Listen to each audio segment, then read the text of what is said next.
आप ही के शहर देख कराची लीजिए। में पिछले दिनों आप ही के शहर कराची में army chief general Asim Munir Syed साहब गए हुए थे, बिजनेसमैनों से इंटरेक्शन हुआ। वो आप कैसे देखते हैं? बातें आपने भी सुनी होंगी उनकी, मैंने भी बातें सुनी, बिजनेसमैनों के साथ भी आपका वहाँ ज़रूर इंटरेक्शन हुआ होगा। इस एक्टिविटी को कैसे देखते हैं? देखिए, बात ये है कि अ, अ, ये मैं इस चीज को इस तरह देखता हूं कि हमें ये डिसाइड कर लेना चाहिए एक दफा कि ये जो गाड़ी हमारे मुल्क की चल रही है, इसका ड्राइवर कौन है। अगर आप ड्राइवर्स या ड्राइवर कह लें या पायलट कह लें, जो भी कह लें, जो इसका चलाने वाला है, अगर अगर उस ड्राइवर, क्योंकि मैं उस ड्राइवर की सोच के साथ चलता हूं।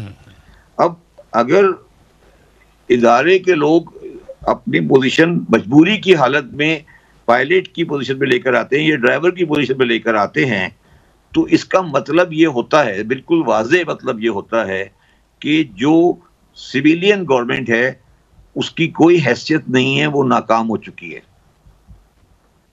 इसको मैं इस पे पैराई में एक देखता बात हूं। ज़रूर मैं पूछना चाहता हूं, जो आर्मी चीफ ने वहाँ कराची में की, उन्होंने कहा कि जो मुल्क की मईशत के हवाले से मायूसी फैला रहे थे, डिफ़ॉल्ट की बातें कर रहे थे।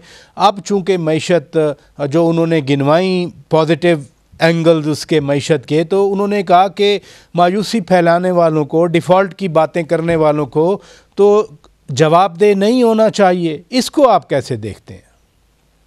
नहीं, बिल्कुल जवाबदेह होना चाहिए। जो जो ये सारी चीजें फैक्ट्स एंड फिगर के साथ आनी चाहिए और जवाबदेही होनी चाहिए। हर चीज की जवाबदेही होनी चाहिए। जो लोग जो जो जहां तक डिफॉल्ट का सवाल है या पाकिस्तान की माशी मजबूरियों का सवाल है, उसके बारे में मेरा ये व्यू है कि अगर आप औरंगजेब साहब की बयानात को पढ़ लें, उन्होंने बड़े वाज़ेह अल्फाज में ये कहा है कि हमें मुश्किलात आ रही हैं अपने फाइनेंसिंग को अरेंज करने में। जिस तरह आपने खुद ही कहा कि $1 बिलियन जब आप 1 बिलियन, तो आप मुझे ये बताइए, जो आप एक तरफ कह रहे हैं कि $1 बिलियन पर आने पर हम तालियां बजा रहे हैं, और फिर आप ये कहते हैं कि नहीं जी कोई मसला नहीं है डिफॉल्ट का, और हम चीजें मैं नहीं चाहता और मेरी कोई ख्वाहिश नहीं है कि डिफॉल्ट हो।